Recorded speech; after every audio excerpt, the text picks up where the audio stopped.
大家好，我係菲力話，今日又同大家睇一睇咧，2025年11月咧，多倫多地產管理局嘅數據啦。咁首先咧，我 share 翻個 screen 俾大家先。咁咧嗱，呢個就係2025年11月咧，多倫多地產管理局嘅數據啦。咁見到咧，其實就價錢咧都係依然係下降啦，而家去到103.9萬啦，平均價格。咁個 sales activities 咧就嗰個銷售數字咧又跌到落去5010宗嘅啫。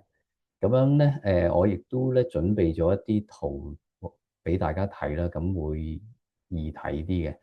咁首先咧就係話多倫多嘅平均價格啦。咁多倫多嘅平均價格咧，其實就9月、10月、11月一路跌到落嚟呢度咧，平均價格咧係低過104萬㗎啦。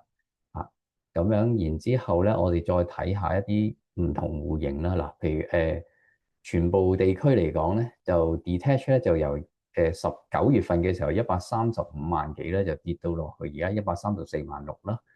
咁然之後咧就係 townhouse 啦，townhouse 咧就係9月份嘅時候係85萬幾啦，佢跌到而家咧係83.5萬嘅，低過已經係啦。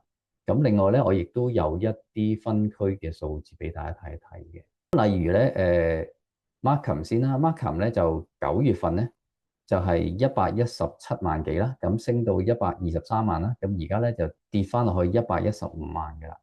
咁已經跌穿翻9月嘅時候嘅數字㗎啦。咁 Richmond Hill 咧就由大概125萬啦，曾經升過132萬幾啦，咁而家跌翻落去都係大概125萬左右。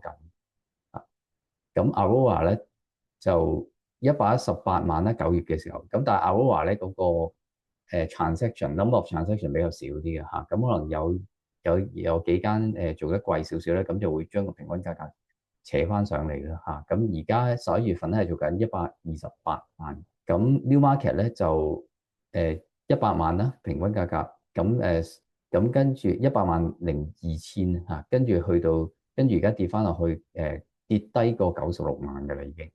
係啦，咁呢啲就係熱門嘅地區，華人熱門地區嘅平均價格啦。咁見到咧，其實咧嗰個平均價格嘅數字咧都係下降啦嚇。喺呢幾個月份啦，亦都市況非常之淡靜咧，成交比較少啲啦。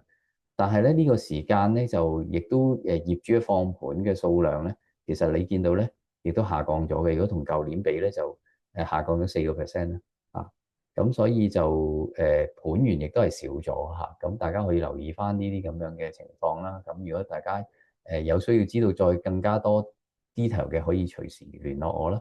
咁我名係菲力，多謝大家收睇。